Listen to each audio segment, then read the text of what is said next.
सभी को नमस्कार।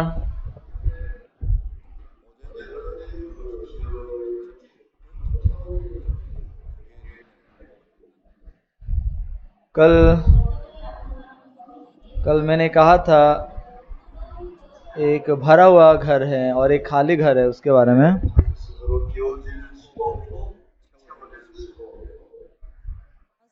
यानी कि वो खुद अपने आप से कभी खाली नहीं हो सकता है और ना खुद ही भर्ती हो सकते हैं।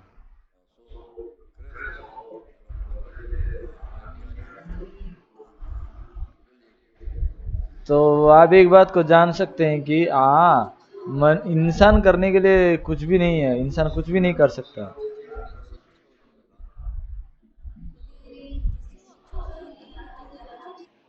अगर यीशु है तो जो कुछ भी खाली है वो भर जाएगा।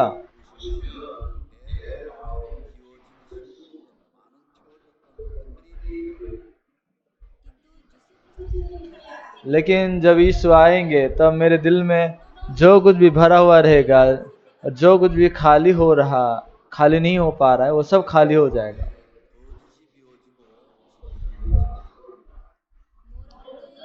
और मेरे दिल में जो झूठी बात है वो खाली हो जाएगा और सत्य के द्वारा भर जाएगा। और मेरे दिल में अंधकार निकल जाएगा, खाली हो जाएगा और उजाले के द्वारा भर जाएगा।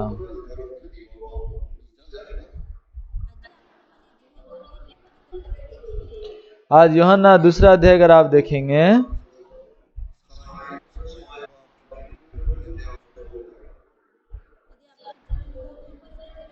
यूहन्ना दूसरा अध्याय अगर आप देखेंगे, यीशु मसीह एक रस्सी का कोड़ा बनाकर वहां मेमना बैलों को सबको निकाल दे रहा है।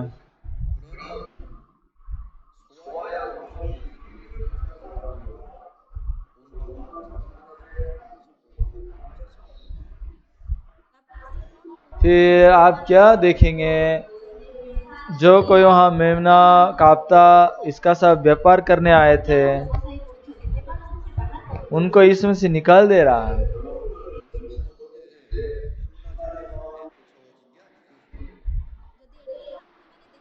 यहाँ पर देखेंगे तो एक व्यक्ति निकाला नहीं गया है। वो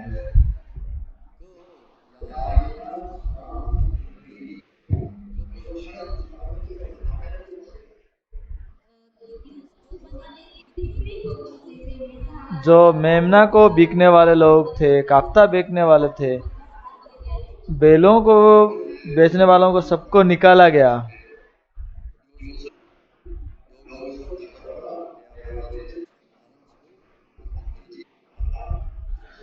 फिर उन्होंने, यीशु कहता है कि इन्हें यहाँ से ले जाओ, मेरे पिता के घर को व्यापार का घर मत बनाओ।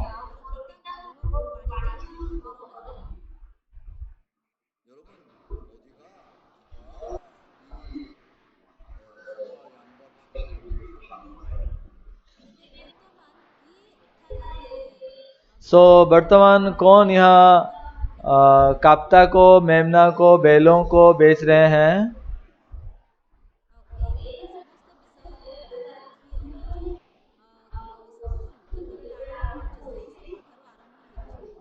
ये सब कब से शुरू हुआ है? जब से थियोलॉजी स्कूल शुरू हुआ है तब से शुरू हुआ है।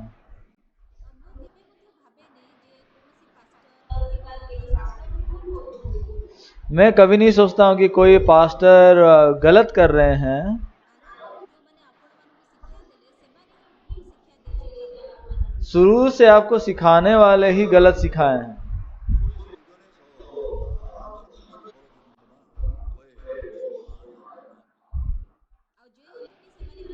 तो जिनके वो गलत शिक्षा पाए हैं शुरू से, इसलिए उनके द्वारा कलीसिया जो मंदिर के अंदर काप्ता, गाय, बैल ये सब बिके जा रहे हैं। मैं पहले पुणे में एक बहुत मशहूर थियोलॉजी स्कूल में गया था।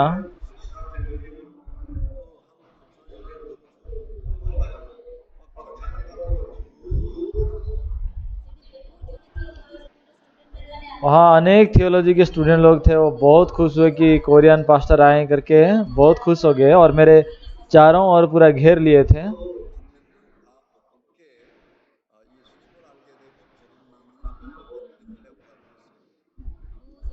और मैं उनको बताया कि आप लोग कैसे यीशु को जाने और कैसे उद्धार पाए, उसके बारे में जरा गवाही दीजिए।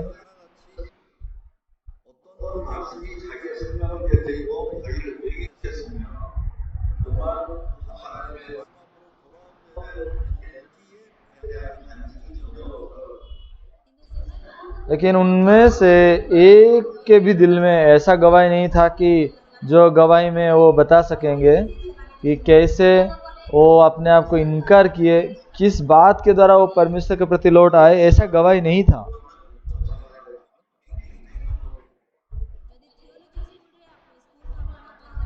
और थियोलॉजी स्कूल में ग्रेजुएट बन जाएंगे और उसके बाद आप पास्टर बन जाएंगे, ये एकदम गलत फहमी है।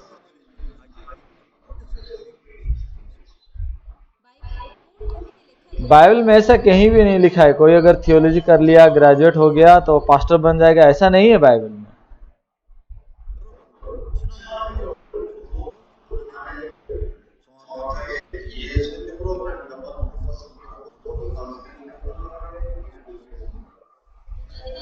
यद्यपि कोई थियोलॉजी स्कूल से भी पास नहीं किया है, अगर वो स्पष्ट रूप से यीशु मसीह का लहू के द्वारा अगर पाप से उद्धार पाया है तो पास्टर बन सकता है,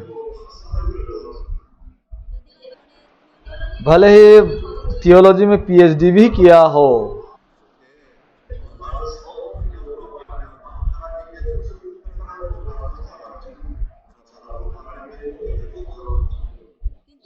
यदि उसका मन में वो पवित्र आत्मा के द्वारा सटीक रूप से, स्पष्ट रूप से अगर वो चलाया नहीं जा रहा है तो ऐसा व्यक्ति कभी पास्टर बनने का लायक नहीं है।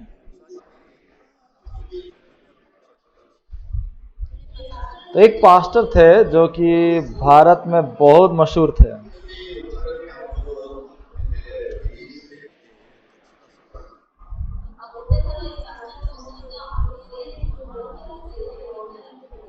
एक बार ये पास्टर मेरे साथ कोरिया का वर्ल्ड कैंप में गए थे।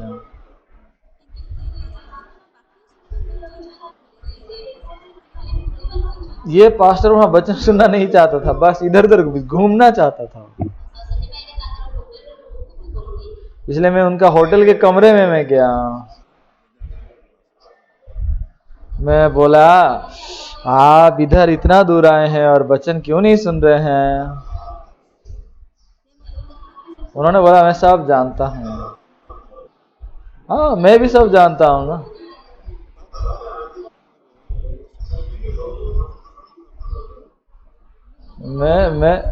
मैं भी सब जानता हूँ, लेकिन मैं सुन रहा हूँ क्योंकि बाइबल को मैं पढ़ा हूँ, फिर भी मैं पढ़ रहा हूँ।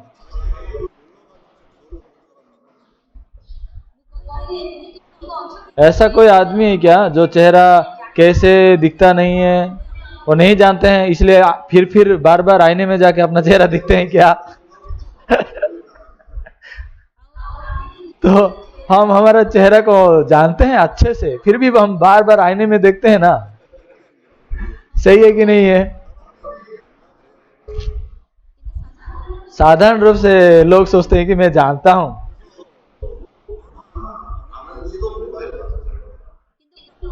लेकिन क्या क्या चीज है जो वो जानते हैं, कितना जानते हैं उसके बारे में उनको मालूम नहीं है।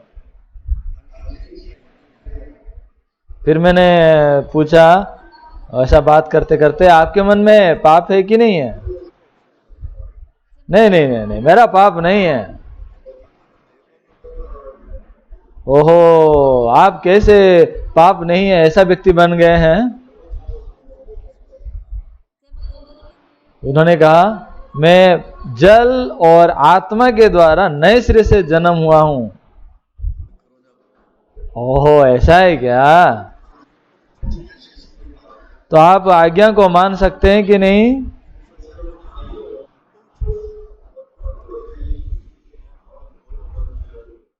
तो इन्होंने पास्टर ने बताया कि नहीं, मैं व्यवस्था को मान नहीं सकता, इसलिए ईश्वर से मुझे उद्धार करना चाहिए ना। अच्छा अच्छा अच्छा, ऐसा ऐसा मैं ऐसा कहा।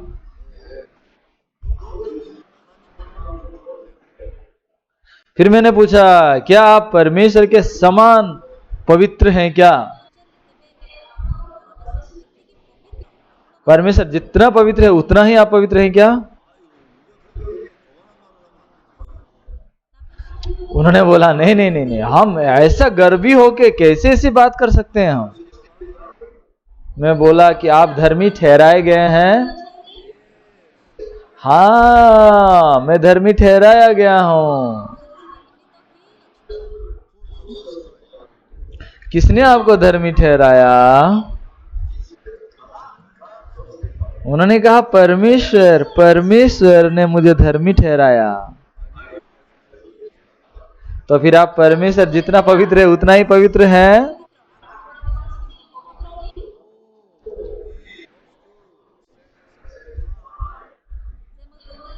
तो बोला नहीं, हमें पवित्र किया जाना जरूरी है।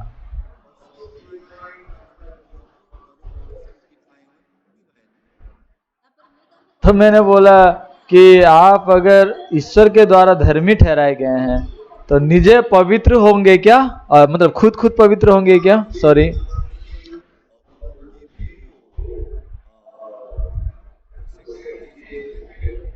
तो जिस परमेश्वर ने पवित्र किया है, क्या वो जिस परमेश्वर ने आपको धर्मी ठहराया, क्या वो परमेश्वर आपको पवित्र नहीं कराएंगे क्या?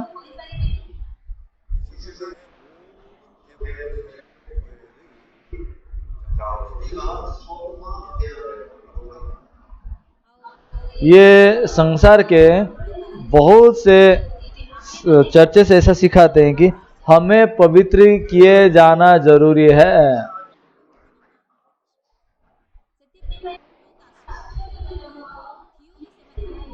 इसलिए उन्होंने एक अजीब थ्योरी को बनाया।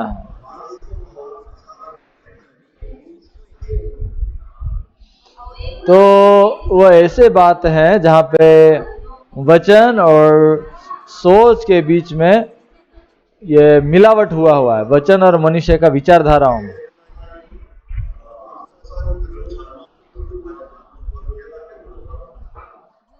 ऐसे अनेक लोग आत्मिक रूप से बच्चे हैं, तो उनको अगर शैतान इस प्रकार सता रहा है और बहकाया रहा है, पर वो बात को नहीं समझ सकते हैं।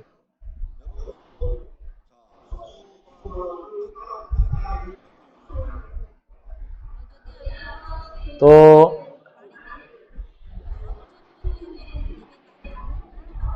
आप तरबूज को निकालेंगे तो क्या निकलेगा तरबूज के अंदर से?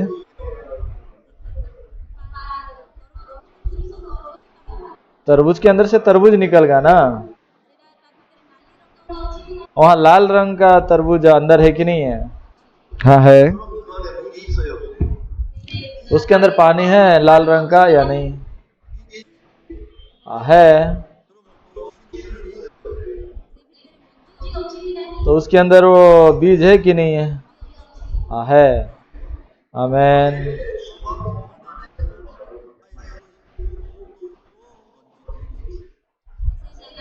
जो लाल रंग का जो तरबूज है उसके अंदर लाल रंग भी है, पानी भी है और बीज भी है।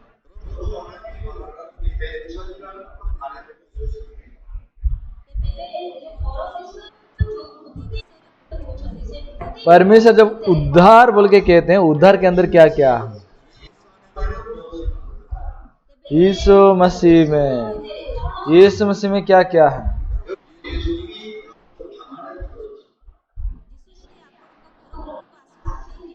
यीशु मसीह अगर आपके घर में आते हैं,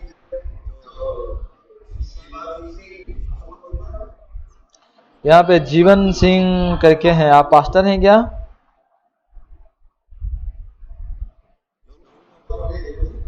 हाँ, माइक खोल के जरा बताएंगे।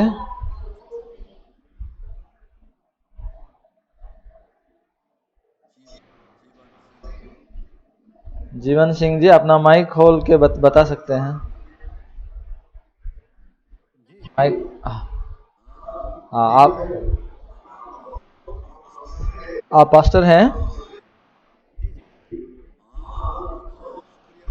धन्यवाद, शुक्रिया।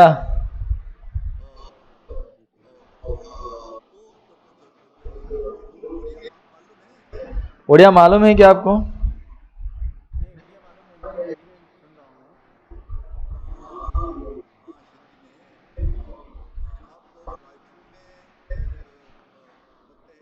आप कहाँ रहते हैं?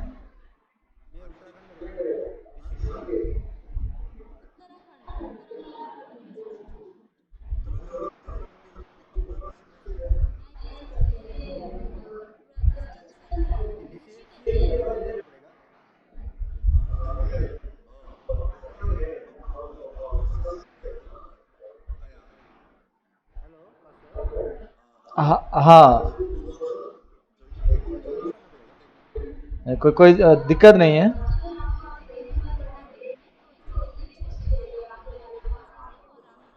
कोई दिक्कत नहीं है, आपको पहली बार देखे तो पूछ रहे हैं। आपको देख के बहुत खुशी है।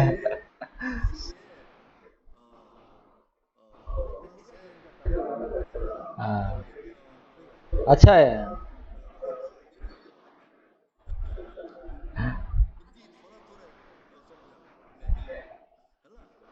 तो आप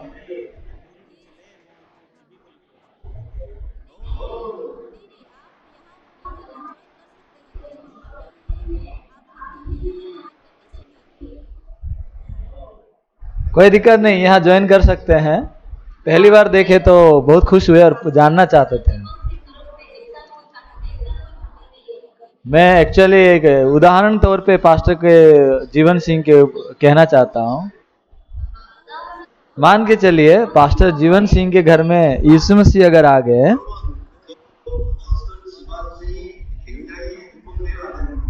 तो पास्टर जीवन सिंह असलियत में खुश होंगे कि नहीं होंगे? हाँ, हमारे घर में यीशु आ गए, तो फिर यीशु मसीह का शरीर पास्टर के घर में प्रवेश करेगा कि नहीं? पास्टर का मुंडी भी प्रवेश, यीशु का मुंडी भी घर में प्रवेश करेगा, यीशु का पेट भी प्रवेश करेगा, वो पेट भी प्रवेश करेगा। तो फिर यीशु का अगर मस्तक प्रवेश किया, यीशु का पेट प्रवेश किया, यीशु का कमर भी, पांव भी प्रवेश करेगा कि नहीं? आमीन।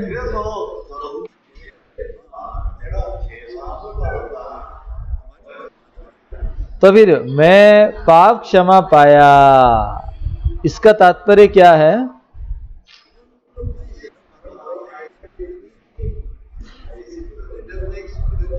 इसका मतलब है कि मुझे रिडेम्पशन मिल गया, मैं पाप से छुटकारा पाया हूं।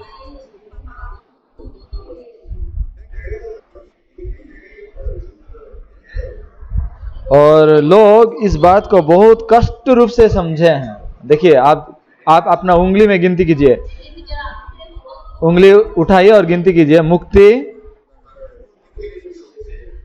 छुटकारा और पापों से क्षमा और धर्मी गिना जाना और पवित्र किया जाना, नए सिरे से जन्म होना, पवित्र आत्मा को पाना,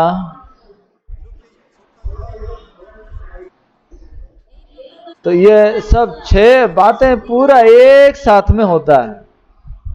आमीन। उद्धार के अंदर ये सारे बातें सब प्रवेश कर चुका है। आमीन कह सकते हैं तो दिखाइए, आमीन करके बताइए।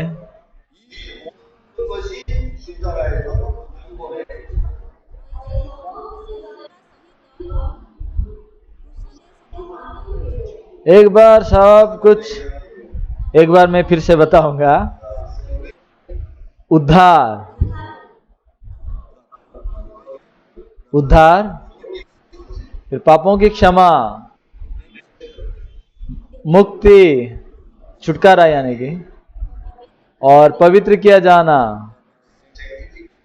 और धर्मी ठहरा जाना और पवित्र किया जाना।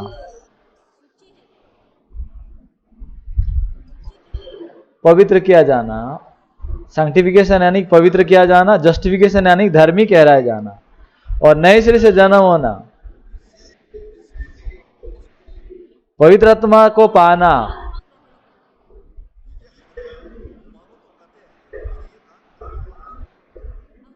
ये सब कुछ एक ही शरीर के तरह समान है, वो एक साथ में पूरा होता है।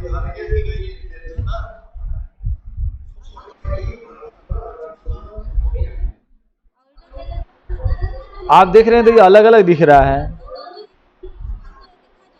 अगर पैर अगर हाथ के जैसा नहीं दिखता है, इसका मतलब भी वो एक ही शरीर है। वो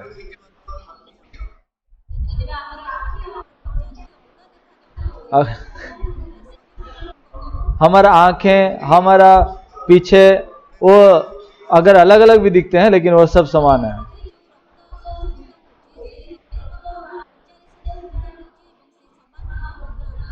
तो जो खून हमारे उंगली में जा रहा है वो हमारा उंगली पैरों में और हमारे पीछे भी जाता है। और पवित्र आत्मा में सब कुछ ये सब जुड़ा हुआ है, सम्मिलित है। आमेन, आमेन कह सकते हैं कि नहीं?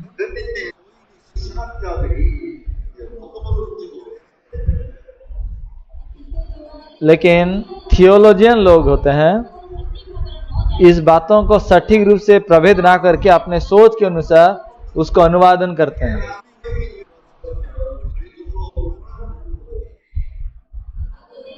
अगर मान के चले कुत्ता अगर हमारे घर में प्रवेश कर रहा है, उसके साथ साथ उसका पैर भी आ रहा है, उसका पूंछ भी आ रहा है,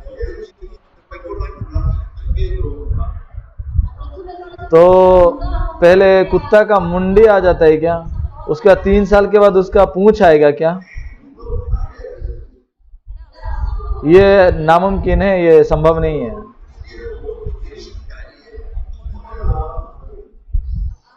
और हमारा जीवन में ये शरीर, इसको अलग अलग करके बनाया नहीं गया है, ठीक है, और जोड़ के उसको सजाया नहीं गया है, बल्कि वो एक ही साथ बनाया गया है।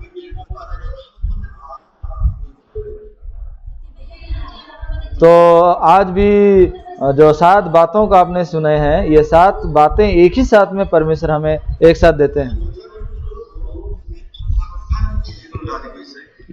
इसलिए पास्टर लोगों के पास भी ये सारे बातों की बहुत एक स्पष्ट ज्ञान रहना आवश्यक है।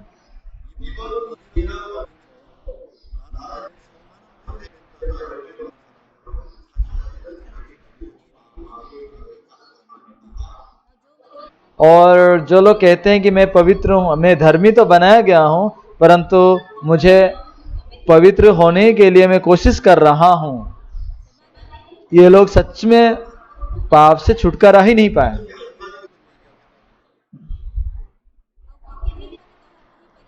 हम ऐसा कैसे बोल सकते हैं?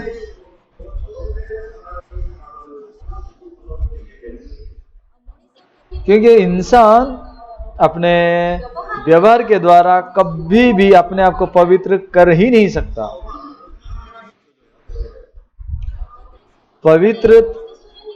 पवित्र परमेश्वर ही कर सकते हैं। आमेन।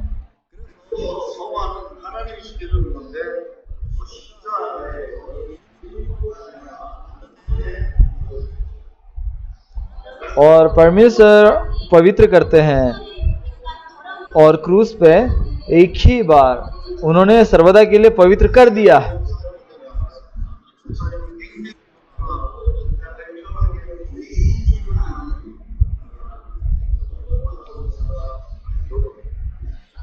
इसलिए एक पास्टर के बारे में जिसको मैं जानता था, वो बहुत ज्ञानी दिख रहे थे और अनेक ज्ञान है उसके पास, परंतु अब तक वो उद्धार नहीं पाए थे।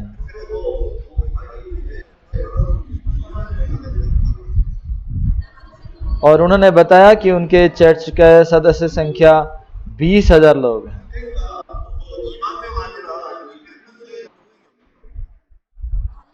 हाँ, 20,000 क्या 10,000 भी क्यों ना है, वो कुछ भी नहीं है। अगर वहां पे 2 लाख होने से भी कोई बड़ी बात नहीं है ना, कोई लाभ नहीं है।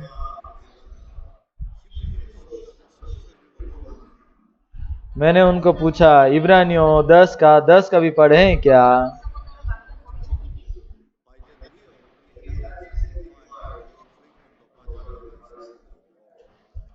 उसी इच्छा से हम यीशु मसीह की देह के एक ही बार बलिदान चढ़ाए जाने के द्वारा पवित्र किए गए हैं।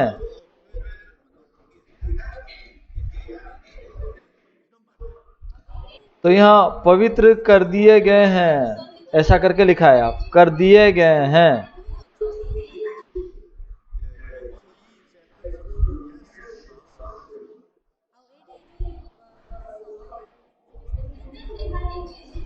तो इसमें जो एक सेंटेंस है वो एक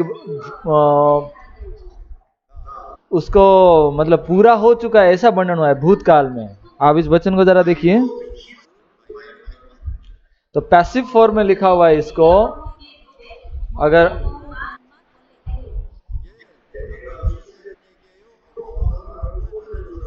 तो I have been kissed by mother, मतलब मेरे माँ के द्वारा मैं चुमा किया गया हूं, ऐसा है ना।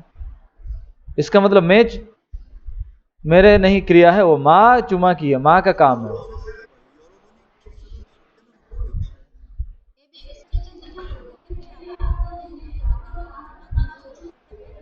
आप अगर किसी को चुमा देते हैं तो क्या बोलेंगे?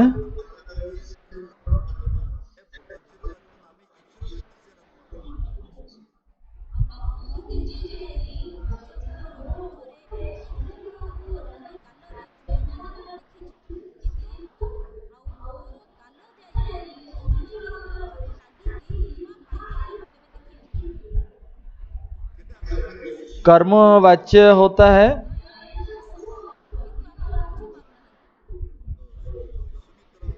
कर्मवाच्य सेंटेंस में ये बना है ना कि मैं चुम्मा दिया, मतलब वो अलग है।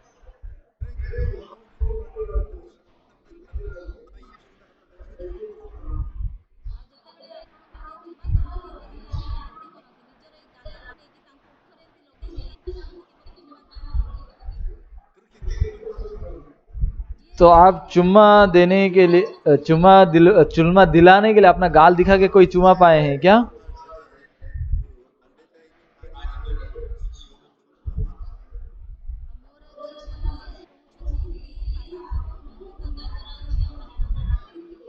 दो महीने पहले मेरा बेटी जो मलेशिया में रहते हैं उसका जो मेरा पोती होगी उसको मैं देखा।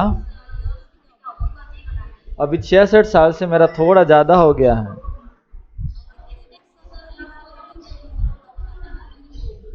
बहुत साल के बाद मेरा पहली नाते को मैं देखा, तो मैं कितना देखना मैं चाहता होगा मेरा नाती को, है ना, नातिन को। लेकिन मैं कोरोना वायरस के कारण मैं जा नहीं सकता, तो मैं उसको मिलूंगा तो मैं उसे चूमना चाहता हूँ।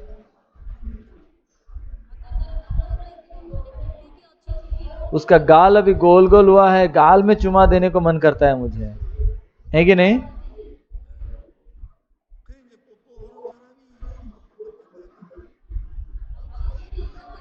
जो चुम्मा देना चाहता है वो जाके किसी के गाल में चुम्मा देगा।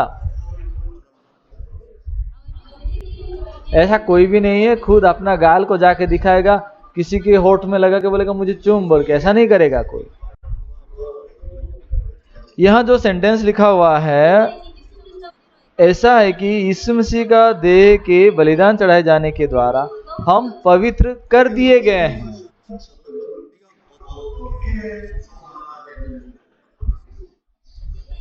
इसलिए इब्रानियों का जो 10 अध्याय है वो 10 अध्याय का 10 वचन कहता है कि हम कैसे, किस उपाय से हम पवित्र किए गए हैं।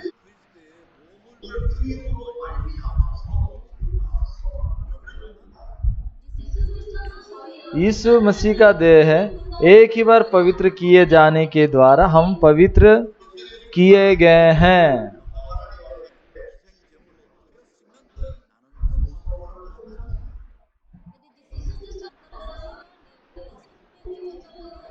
अगर यीशु मसीह अगर अपने आप को बलि के रूप में चढ़ाए तो मैं पवित्र कर दिया गया हूं।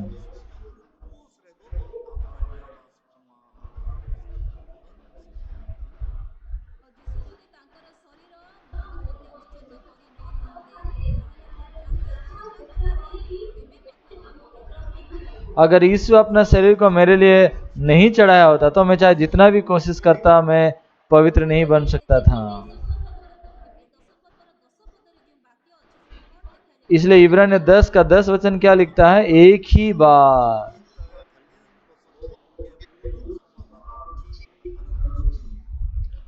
तो ये वचन का तात्पर्य यह है कि यीशु मसीह जो एक ही बार बलिदान चढ़ाया, उसके द्वारा सर्वदा के लिए उसी इच्छा से हम पवित्र किए गए हैं।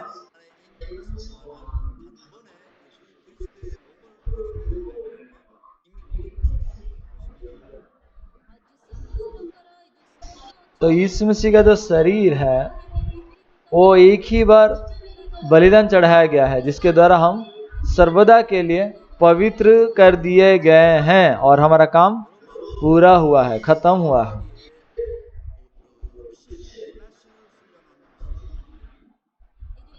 और हम पवित्र कर दिए गए हैं, इसका मतलब ये नहीं है कि हमारा शरीर को हम तालीम देंगे। ये पवित्र किया जाना ये भी विश्वास ही से होता है।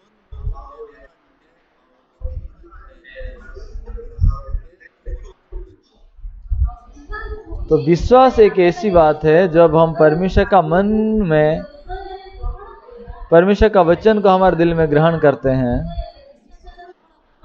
तब वो हमारे दिल में विश्वास पूरा होता है। तो जिस व्यक्ति परमेश्वर का वचन को आपने दिल में ग्रहण किया है वो पवित्र कर दिया गया है। आमीन, आमीन कह सकते हैं कि नहीं?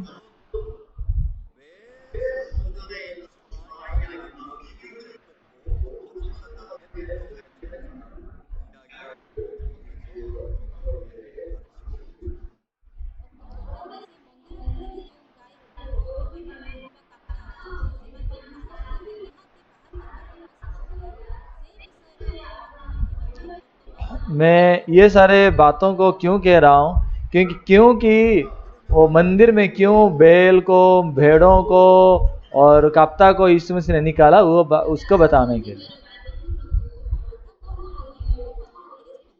अभी बाइबल खोलिए, पहला कोरिन्थियों 1 अध्याय का 30 वचन जरा खोलेंगे।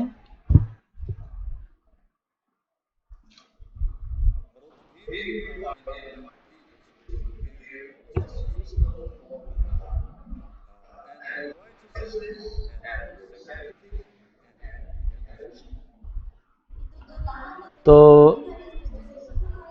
यहाँ पे आप देखेंगे पहला कोरिन्थियों 1 अध्याय का 30 वचन, परंतु उसी की ओर से तुम मसीह यीशु में हो जो परमेश्वर की ओर से हमारे लिए ज्ञान ठहरा, अर्थात धर्म यानी कि धार्मिकता ठहरा, और पवित्रता और छुटकारा ठहरा। यहाँ आप देख सकते हैं वो पवित्र यीशु मसीह हमारे दिल में जन्म जब लेते हैं, वही ही हमारे लिए धार्मिकता है, वही पवित्रता है, वही छुटकारा है। मैंने जैसे बताया था, यीशु मसीह जीवन सिंह पास्टर के घर में प्रवेश करते हैं तो उसी प्रकार तब यीशु मसीह का सर भी, यीशु मसीह का सीना भी, पेट भी, कमर भी, पैर भी, सब कुछ यीशु का वहां प्रवेश करता है उसी प्रकार।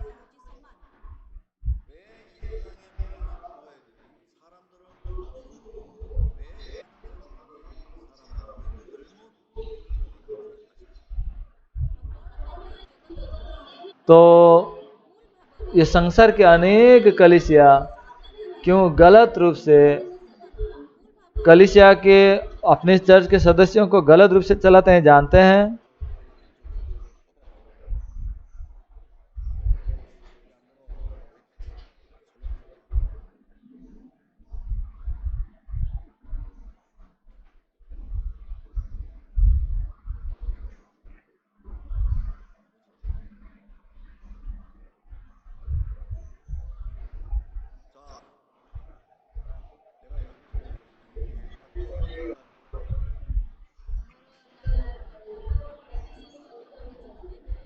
मेरा लैपटॉप का बैटरी इधर खत्म हो जा रहा था।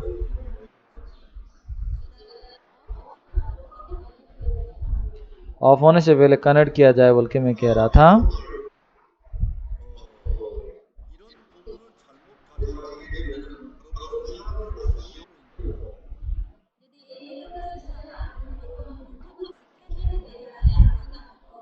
अगर आप इस बातों को अगर गलत रूप से लोगों को सिखाने लगेंगे तो आप लोगों को नरक लेने वाले हैं।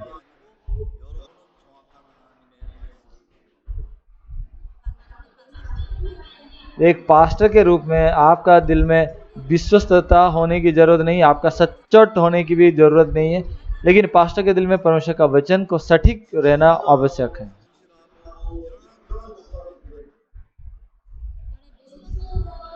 और कोई विश्वस्त या कोई बहुत काम करने वाला ऐसा कोई पास्टर की जरूरत नहीं है।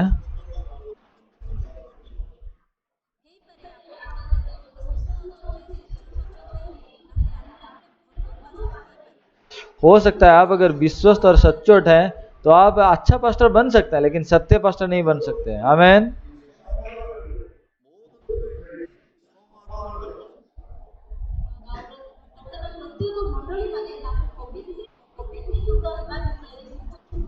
अनेक चर्च में अभी लोगों को यह सिखाया जाता है कि वो पवित्र किए जाएं।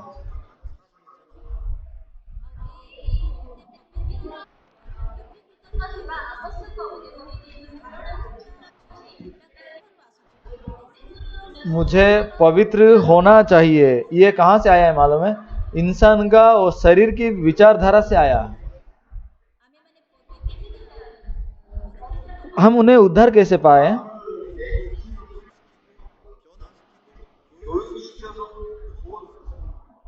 तो क्या हम हमारे शरीर को बदलने की कोशिश करके, शरीर को शिक्षा देकर, शरीर को तालीम देके क्या हम उद्धार पा रहे हैं क्या?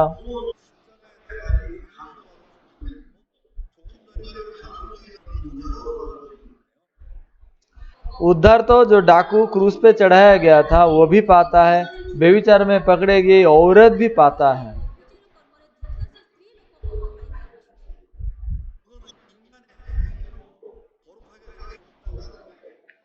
यानी कि इंसान अपने कर्मों से कभी स्वर्ग पवित्र नहीं जा सकता, पवित्र नहीं हो सकता।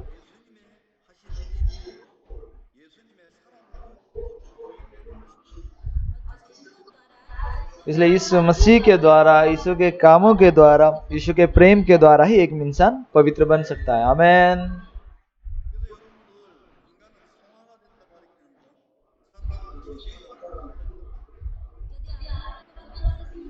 आप अगर लोगों को सिखा रहे हैं कि पवित्र बनने के लिए, तो आप उनको कह रहे हैं कि तू नर्क जा।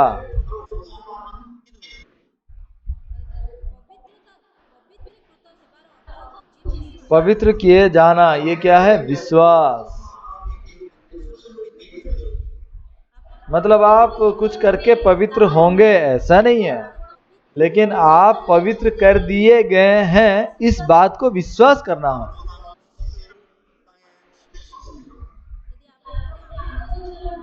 आप अगर एक आम का बीज को अगर डालते हैं मिट्टी में,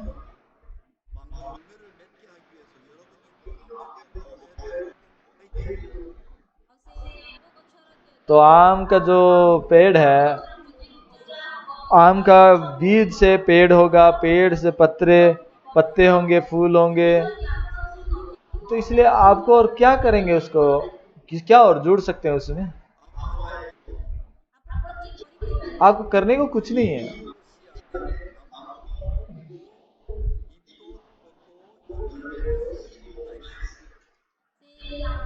इस आम के बीज के अंदर और जड़ भी है, डाली भी है, पत्ते भी है, फूल भी है, सब कुछ उसके अंदर है।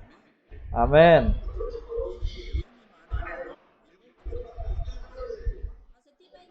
उसी प्रकार यीशु मसीह के अंदर 7 तो ये जो बातें हैं वो सब उसके अंदर भरे हुए हैं। उद्धार, मुक्ति, पापों की क्षमा और धर्मी गिना जाना, मुक्ति, नए सिरे से जन्म होना, पवित्र किए जाना, पवित्र आत्मा को पाना। ओ आश्चर्य, इसके अंदर सब कुछ है, सब कुछ है कि नहीं?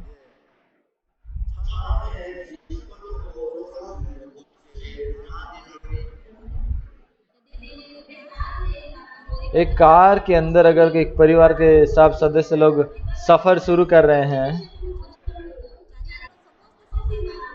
4 लोग अगर वो कार में घुसे थे तो डेस्टिनेशन में 4 लोग ही उतरेंगे ना। इसमें से भी जब दिए हैं तो सब कुछ एक साथ में दिया है।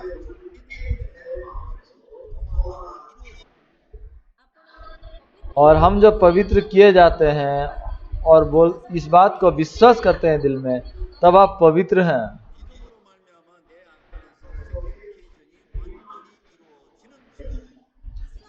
और विश्वास के द्वारा मेरे दिल में ये पवित्र किया जाना, ये बात मेरे दिल में संपूर्ण रूप से पूरा हो रहा है।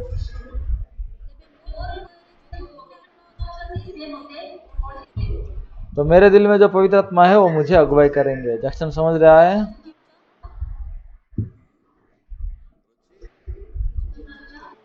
समझ रहे हो?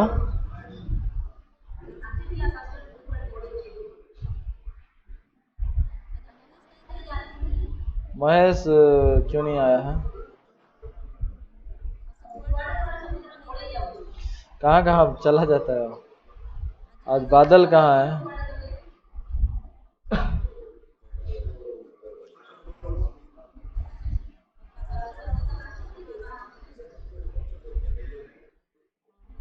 हाँ, सब अच्छा दिख रहे हैं, मुस्लिम लोगों की तरह हैंडसम दिखते हैं।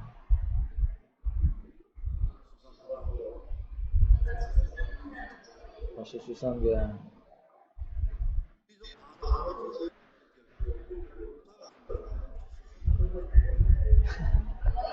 अभी बोनो भाई वो 75 पास्टर बन गए क्या?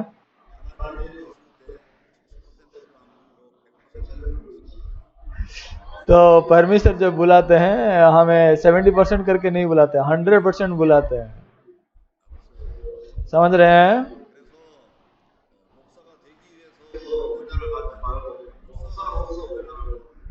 इसलिए पास्टर बनने के लिए ट्रेनिंग मत करें, पास्टर बन के ट्रेनिंग कीजिए।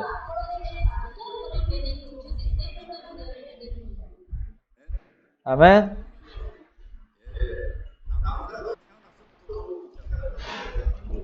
लड़का जब जन्म हो जाता है तब वो लड़का ही है, पुरुष ही है वो। और बचपन में लड़का लड़की हुआ था, फिर धीरे धीरे वो जो बढ़ते बढ़ते लड़का हो जाएगा, ऐसा नहीं है ना। आप समझ पा रहे हैं नहीं? तो सुमित्रा बहन भी बचपन से ही आप लड़कियों के जन्म हुए थे ना?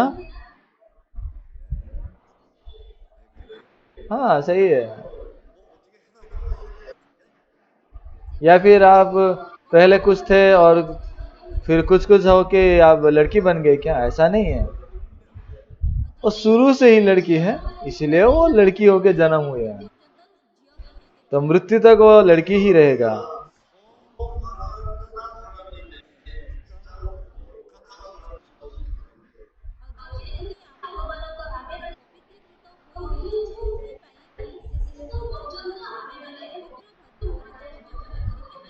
तो हम पवित्र हैं, इसीलिए अंत तक पवित्र जीवन यापन कर सकते हैं।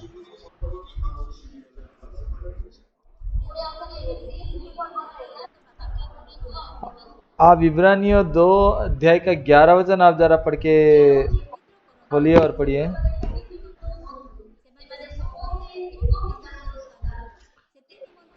क्योंकि पवित्र करने वाला और जो पवित्र किए जाते हैं सब एक ही मूल से हैं, इसी कारण वो उन्हें भाई कहने से नहीं लज्जाता। लिखा है ना, नहीं लज्जाता बोल के लिखा है इब्रानियों 2 का 11। क्यों वो लज्जित नहीं होता है? यहाँ पे लिखा है कि वो अपने भाई बोलने से नहीं लज्जाता है हमें। यहाँ आप देखेंगे पवित्र करने वाला होता है,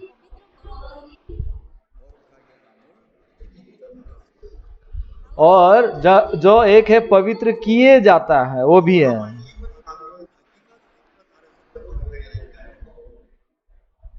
और जो व्यक्ति पवित्र किया जाता है वो खुद ही खुद अपने से करके पवित्र नहीं हो रहे हैं,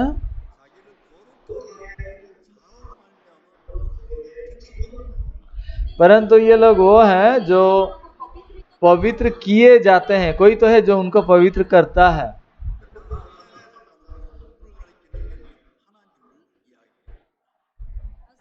इसका तात्पर्य है कि वो एक ही पिता से जन्मे हैं, एक ही मूल से हैं, वो दोनों ही परमेश्वर से जन्मे हैं।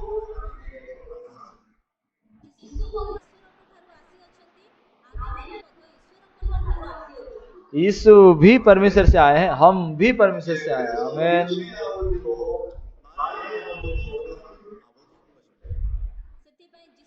इसलिए यीशु का पिता और मेरे पिता एक हैं।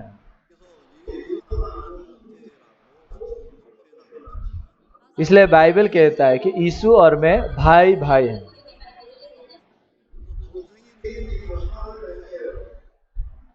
तो हम जो छोटे भाई हैं, हम भ्रष्ट हो चुके हैं।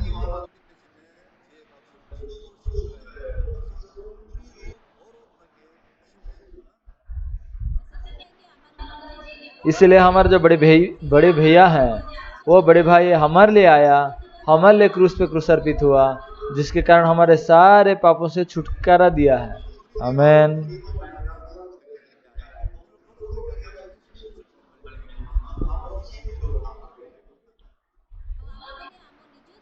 इसका मतलब हम अपने से पवित्र नहीं बने हैं, परंतु जो व्यक्ति हमारे लिए क्रूसर्पित हुए उनके द्वारा हम पवित्र कर दिए गए हैं।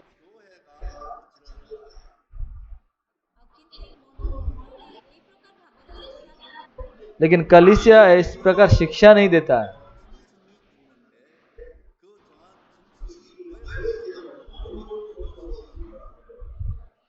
तो वर्तमान अगर यहाँ देखा जाएगा तो यीशु मसीह जो उसके मंदिर में प्रवेश किए थे,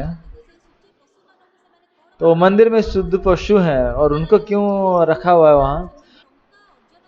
उनको इस्तेमाल किया जा रहा है पैसा कमाने के लिए।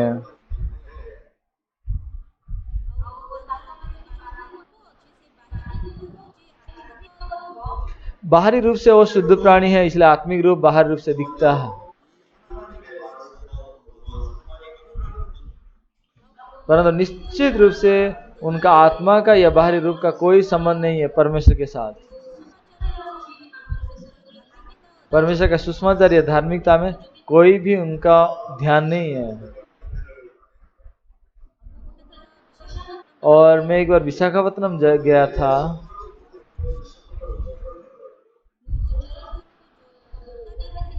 तो चर्च में मुझे बोले कि जूता बाहर रख के जाओ, ये बहुत पवित्र स्थान है, ये पवित्र मंदिर है बोले। आप जान लीजिए भारत में कोई भी मंदिर नहीं है। समझ रहे हैं क्या?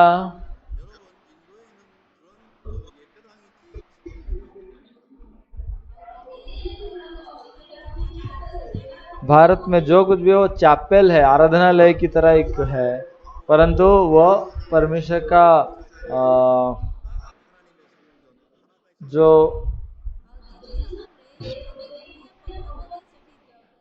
यरूशलेम में मोरिया पर्वत जो है, उसी में परमेश्वर का एक ही मंदिर है,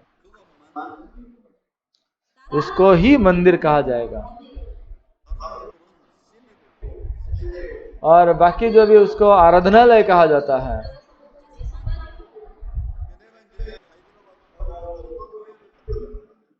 मैं हैदराबाद जब गया था, वहां कोई चर्च में मैं गया हुआ था,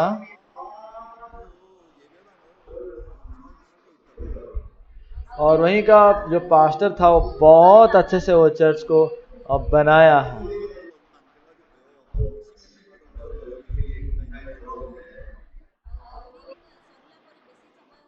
फ्लोरिंग खत्म होने के बाद इतना ज्यादा समय नहीं हुआ था, इसलिए सीमेंट का पाउडर इधर उधर बना था।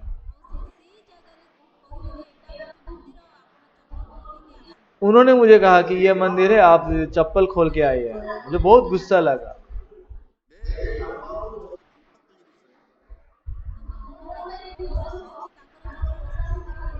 मेरे शख्स के साथ उसका चट्टान को मैं क्यों साफ करूंगा, उनका तल को।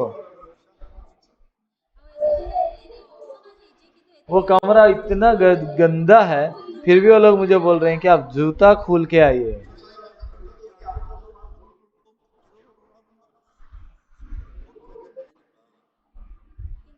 और ये पास्टर जो है वहाँ घुटने टेक के प्रार्थना कर रहा है, बहुत पवित्र रूप से अपने आप को दिखा रहा है। ऐसा अगर करेंगे तो वो पास्टर क्या पवित्र बन जाएगा? कैसे कैसे मैं अपने आप को पवित्र कह सकता हूँ? मैं पापी हूँ।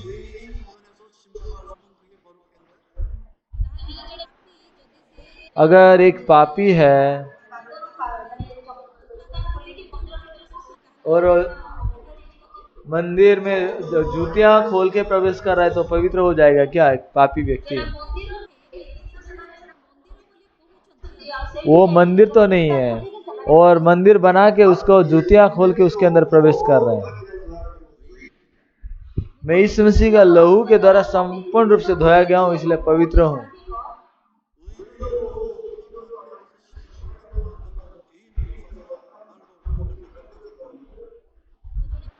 तो एक पापी पास्टर यीशु का लहू के द्वारा धर्मी ठहराया गया है, उसी पास्टर को आके बोल रहा है कि आप जूता खोल के क्यों नहीं आते हैं, बोल रहा है। ऐसे मूर्ख पास्टर को और बोलने को मेरे पास कुछ शब्द नहीं था।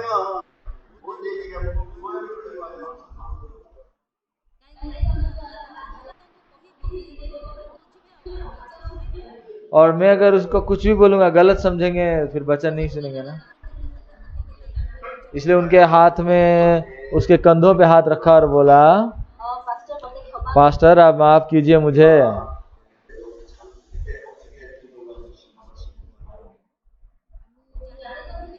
मुझे मालूम नहीं था आपका चर्च का नियम क्या है, इसलिए मैं जूतियां पहन के मैं आ गया। अब भी मैं जूतियां खोल के आ रहा हूँ।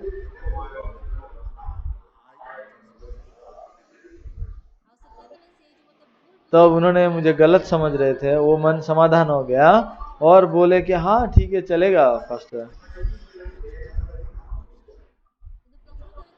वो अपने आत्मिक जीवन में कुछ भी ठीक बात नहीं था। मैं जूता खोलूं या पहनूं, मैं तो पवित्र हूं। वो जूतियां खोलने से भी पापी है।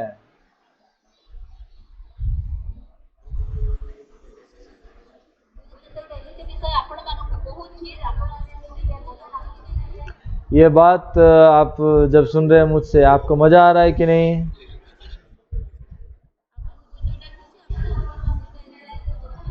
और मैं जो बात आपको कह रहा हूं वो इतना आसान भी नहीं है।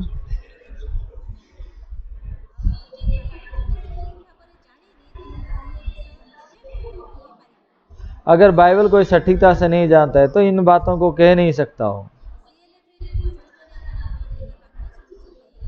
और जब सीएलएफ में आप लोग इस प्रकार वचनों का आप सुन रहे हैं तो उनका मन में और कोई बात है जिसको स्पष्ट रूप से वो समझ पा रहे हैं। तो पहले मैं कुछ भी कह रहा था तो वो समझ नहीं पा रहे थे, तो आप जान पाएंगे कि वो पास्टर अब तक उद्धार नहीं पाए हैं।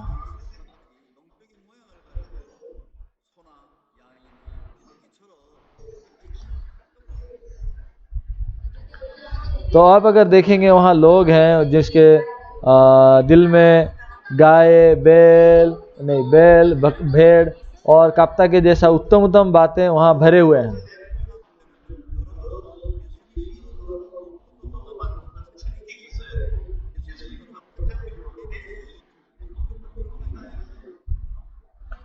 तो अगर आप इस प्रकार बातों को अगर आपने दिल में निकालना चाहेंगे तो यीशु के पास जो रस्सी था, वो रस्सी की जरूरत है जिसके द्वारा आप अपने से वहां निकल सकते हैं। वो कोड़ा चाहिए।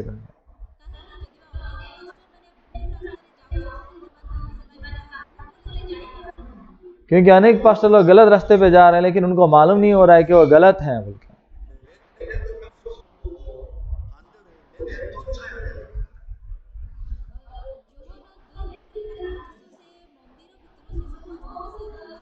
यूहन्ना 2 अध्याय में मंदिर के अंदर से सब कुछ को यीशु निकाल दे रहा है। क्यों निकाल दे रहा है?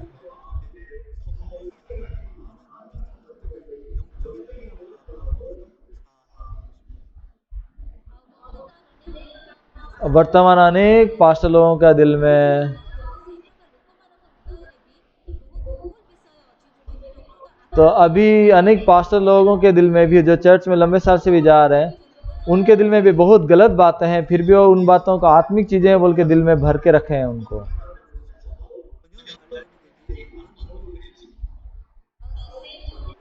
और वो कलीसिया के अंदर ऐसे भी बातें हैं, तो ऐसे बातें हैं जिन्हें यीशु प्रवेश करने से पहले वहां पता भी नहीं चल रहा था कि क्या है।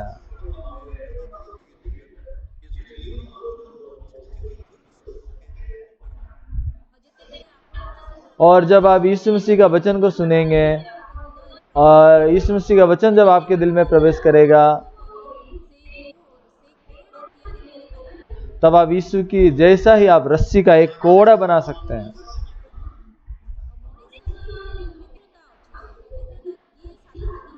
तो मनुष्य के अंदर ये पवित्रता को कौन पूरा करते हैं? इंसान अपने आप को पवित्र बना सकता है कि नहीं है? नहीं कर सकता। ऐसा करके दिखाइए सब कोई। नहीं कर सकता ना, ये नामुमकिन है, नामुमकिन है, कभी भी संभव नहीं है ये। यीशु करने से होगा। आमीन। इसलिए यीशु मसीह इसे करना चाहिए। आमीन। मैं करने को चाहूंगा तो नहीं होगा, यीशु मसीह करने से होगा।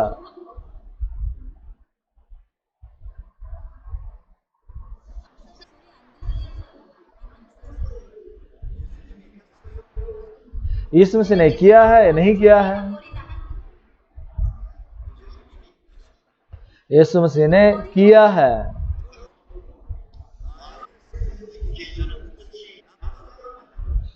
तो मेरा पवित्र किया जाना वो पूरा हुआ है या नहीं हुआ है? हुआ है। आमीन। तो यीशु मसीह पूरा कर दिया है, इसको विश्वास करने से हो जाएगा।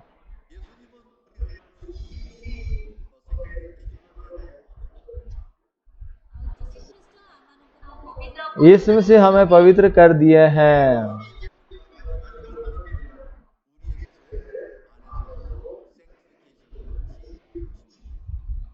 और अगर यीशु मसीह का मन अगर हमारे मन में निवास करता है, तो यीशु मसीह के द्वारा हमारे दिल में हम पवित्र किए गए हैं, यानी कि वो पूरा हो चुका है। तो जैक्सन का पवित्र किया जाना पूरा हुआ है या नहीं हुआ है? हाँ हुआ है, पवित्र कर दिया गया है।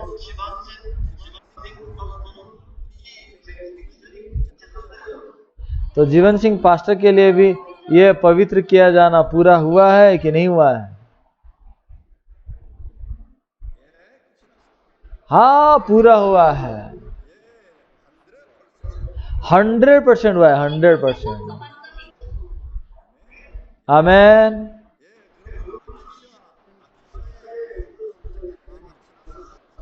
तो अक्षय का भी पूरा पवित्र किए गए हैं कि नहीं है? हाँ पवित्र कर दिए गए हैं, हुआ है बोल रहे हो। हालेलुया। तो लक्ष्मी राज बाग, उनका पाप क्षमा, उनका पूरे पवित्र पूरा हुआ है कि नहीं हुआ है? हाँ पूरा हुआ है। हुआ है, यही है।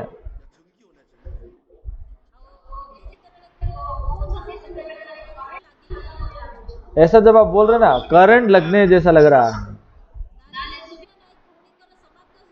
तो सुमित्रा नायक बहन का पूरा हुआ है कि नहीं? हुआ है, हुआ है।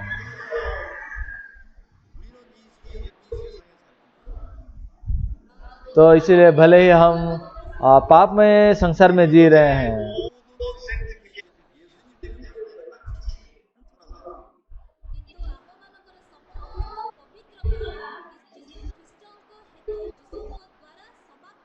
हमारा सारे पवित्र किए जाना यीशु मसीह के द्वारा पूरा हो चुका है। यीशु आ चुके हैं। और ऐसे अनेक लोग हैं जिनका दिल में अभी भी वो पुराना नियम के अनुसार काम करने को चाहते हैं।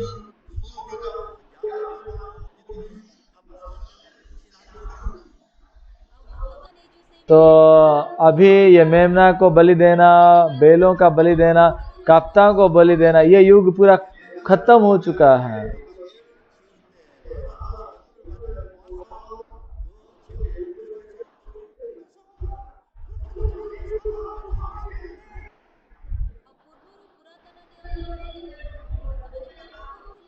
तो पहले जो पुराना नियम में लोग पाप कर रहे थे, वो एक बलिदान देने के लिए एक पशु को लाते थे और उस प्रकार वो पापों से क्षमा पाते थे। वो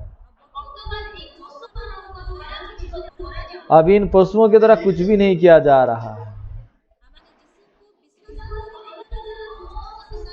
हम यीशु मसीह को विश्वास करने की तरह सब बातें पूरा हुआ है। तो अभी यीशु मसीह उसमें से क्या निकाल दे रहे हैं? तो गाय, बैल, काप्ता, इन सब को निकाल दे रहा है। इसका मतलब क्या है? पुराना नियम खत्म हो गया है। आमेन। और यही आत्मिक जीवन है। मानी अभी नए नियम है अभी,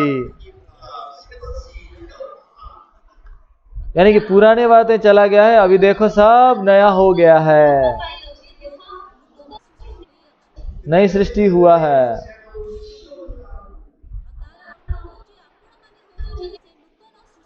इसका मतलब आप नई सृष्टि हैं। आमेन।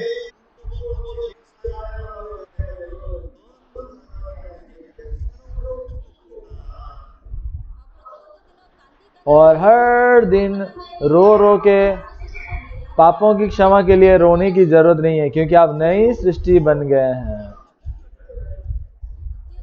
दूसरा कोरिन्थियों 5 अध्याय का 17 वचन में लिखा है।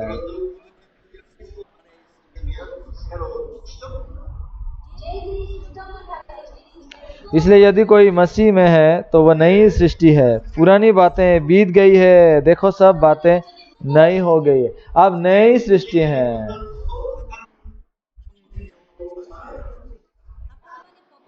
आप पवित्र कर दिए गए हैं। आप पवित्र भाई और बहन हैं।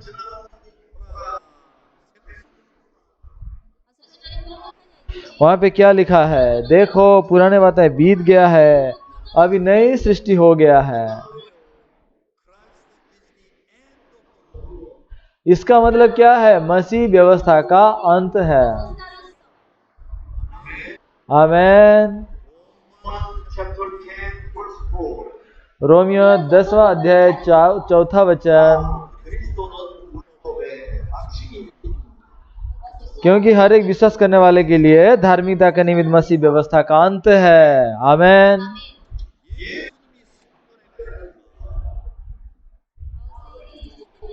तो वो यीशु जब मंदिर में प्रवेश करता है,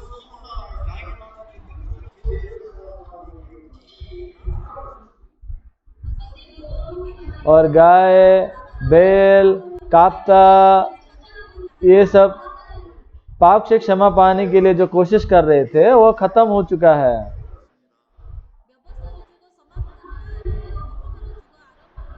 व्यवस्था का युग खत्म हो गया है, अनुग्रह का युग शुरू हुआ है। आमेन। तो बाइबल बहुत मजेदार है ना। ये बात कोई जिसका आईक्यू अगर मूर्ख की तरह भी क्यों ना है, वो सब समझ सकता है। आमीन।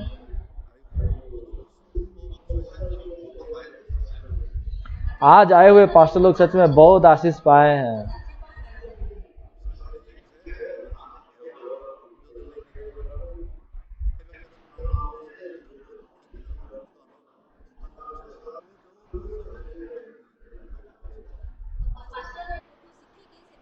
पास्टर लोग मुझसे सीख रहे हैं और सुसमाचार प्रचार करने के लिए इधर उधर घूम रहे हैं, इसलिए सुबह आते हैं, लेकिन इन दिनों में नहीं आ रहे हैं।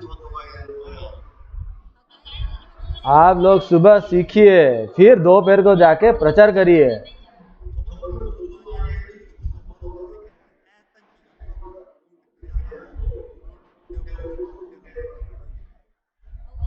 तो एक बार सीखेंगे तो उसके बाद आपको बहुत खुश लगेगा, इसलिए आप प्रचार करने के लिए जाएंगे ऐसा नहीं है। आप पहले हर दिन यहाँ अच्छे से सीखिए, फिर जाके दोपहर को आप प्रचार करने जाएंगे। मैं कुछ दिन पहले एक बात को कहा था, मैं फिर से मैं कहूँगा।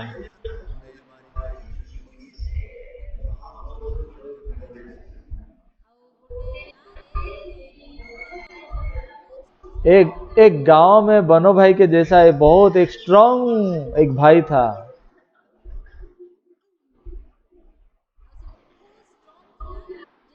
वो बहुत स्ट्रांग था। वो लकड़ी से बहुत अच्छे से लकड़ी काट रहा था कुल्हाड़ी से। वो बोला एक दिन कौन हमारे गांव में मेरे जैसा जो लकड़ी काट सकता है, आओ। एक बूढ़ा आदमी आया। मैं बूढ़ा हूं इसलिए क्या तू मेरा मजाक कर रहा है?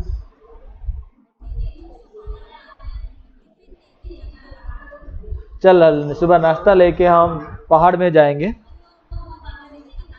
हम दोनों लकड़ी काटेंगे क्या?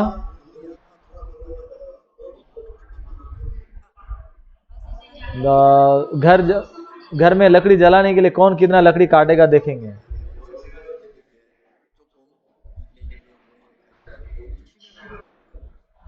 तो वो सोचा, हे दादाजी आप बूढ़ा हो गए इसलिए आपका दिमाग भी काम नहीं कर रहा है। ओ अच्छी बात है, चलते हैं।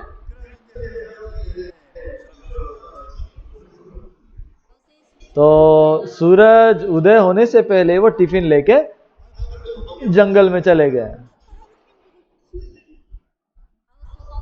तो शाम 6 बजने वाला है, बहुत परिश्रम करके दोनों लकड़ी काटते रहे हैं। तो कुछ भी नहीं किए हैं, उनके पास कोई होश नहीं है, पर इतना लकड़ी काटते रहे।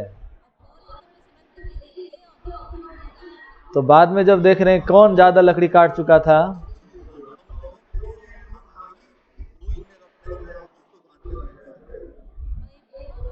तो बनो भाई के जैसा इतना मजबूत लड़का जो था, वो जितना लकड़ी काटा था,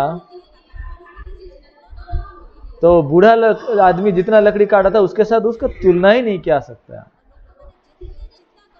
लोग जितना भी सोच रहे थे वो समझ नहीं पा रहे थे क्या हुआ था।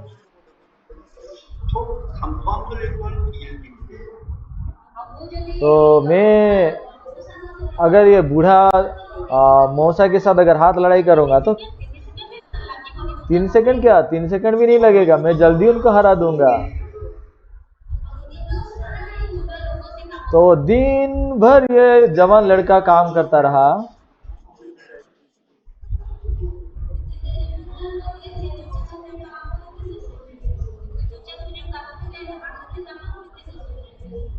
वो 50 मिनट, ये बूढ़ा आदमी 50 मिनट काम करता तो 10 मिनट रेस्ट लेता था।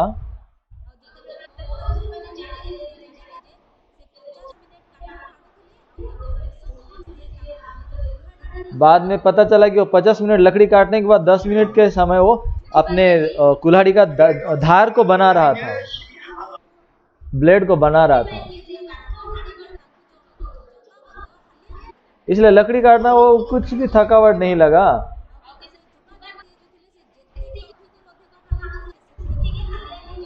लेकिन वो जवान लड़का वो जितना भी वो काटने की कोशिश कर रहा है उतना वो थक जा रहा था।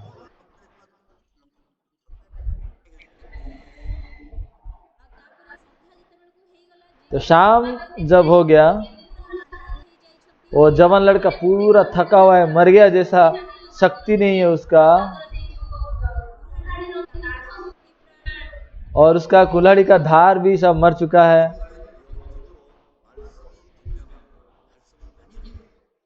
इसलिए पास्टर लोगों को भी आत्मिक रूप से बहुत तेज होना चाहिए। और वो तेज कैसे होगा, धार कैसे होगा आत्मिक रूप से? ज्यादा वचन सुनने के द्वारा होगा। तो फिर आपको लंबे समय तक प्रचार करने की जरूरत नहीं पड़ेगा। आप कम समय में भी जो प्रचार करेंगे वो बहुत ही प्रभावशील होगा और बदलाव आएगा, स्पष्ट होगा वो।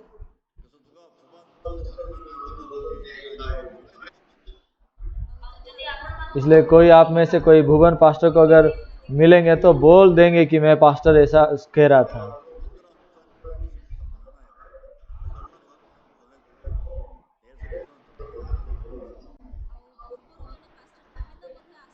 पहले एक पास्टर गोविंद भी आ रहे थे, अनेक लोग भी आ रहे हैं।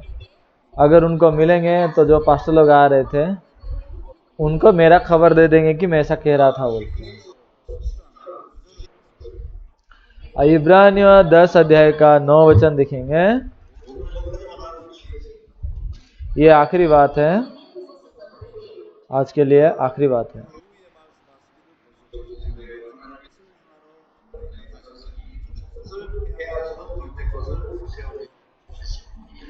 फिर ये भी कहता है, देख मैं आ गया हूं ताकि तेरी इच्छा पूरी करूं। और तो वो पहले को उठा देता है ताकि दूसरे को नियुक्त करे।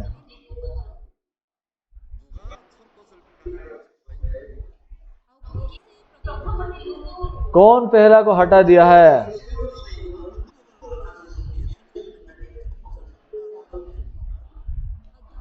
तो दूसरे को स्थापन करने के लिए वो पहला ठाव को हटा देता है। तो किसके पास वो शक्ति है? तो जिसके पास शक्ति है वही दूसरा को स्थापन करेगा, जिसके पास पहले को हटाने का शक्ति है। और जो नया नियम को स्थापन कर सकता है वही पुराना नियम को हटा सकता है।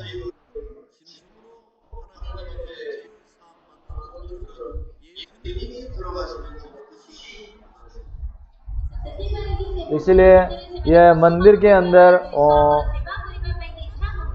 पशुओं को बेचने वाले जो थे, यहाँ यीशु आने के बाद सारे बातें खत्म हो गया है। यानी कि व्यवस्था का युग वो खत्म हो गया है। आमीन। ताली बजा सकते हैं।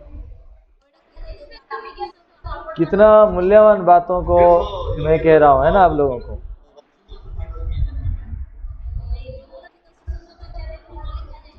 तो यूहन्ना के सुसमाचार में क्या लिखा हुआ है? तो यहाँ पे 2 मंदिर है। क्या लिखा हुआ है 19 वचन में?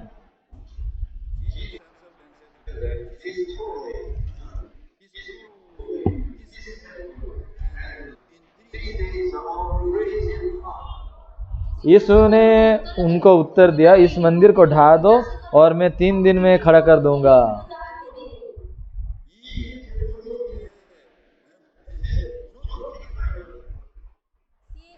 यहाँ कह रहा है कि यह मंदिर को ढा दो बोल के कह रहे हैं।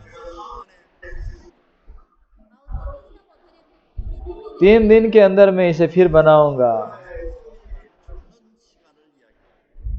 यानी कि क्रूस पे यीशु मसीह जो 3 दिन में मृत्यु भोग करते हैं, वो 3 दिन की बात यहाँ यीशु मसीह कहा था।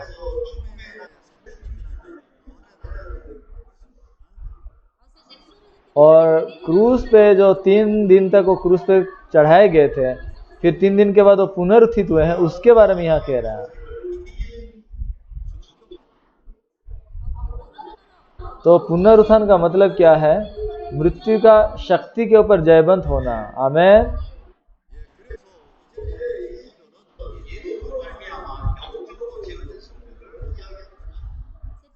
तो इसीलिए यहाँ पे जो मंदिर है वो एक ऐसा मंदिर है जो यीशु के द्वारा आत्मा में फिर से बनाया गया है।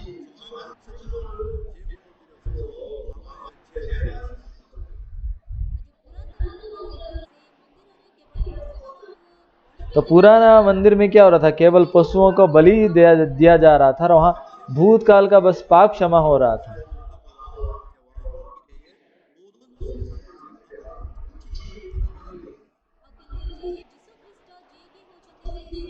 लेकिन यीशु मसीह जो अंतिम बलिदान है,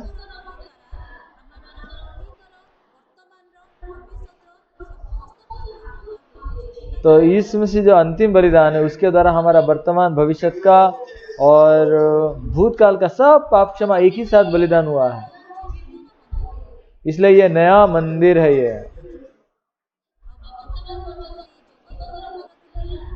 ये संसार का मंदिर था ये, और इस मसीह संसार पे आने का तात्पर्य है कि स्वर्गीय मंदिर ये संसार पे आया। आमेन।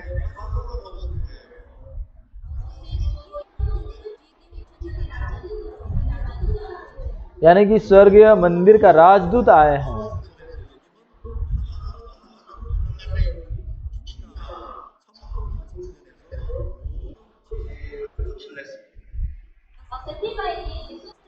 इसलिए ये संसार में यीशु मसीह आने के द्वारा वो स्वर्गीय मंदिर का सारे बलिदान जो है वो पूरा कर दिए हैं।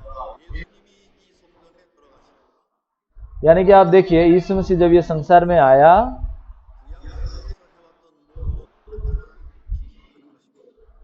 तो पुराने नियम में होने वाले सारे जो बलिदान दिया जा रहा था वो सब पूरा हो गया है, खत्म हो गया।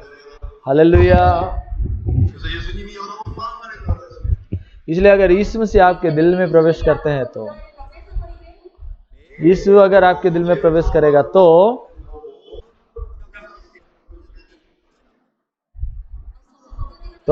हर दिन आप जो रो रहे हैं, दुखी हो रहे हैं, पुराना नियम में जो बातें सब कर रहे थे वो सब खत्म हो जाएगा।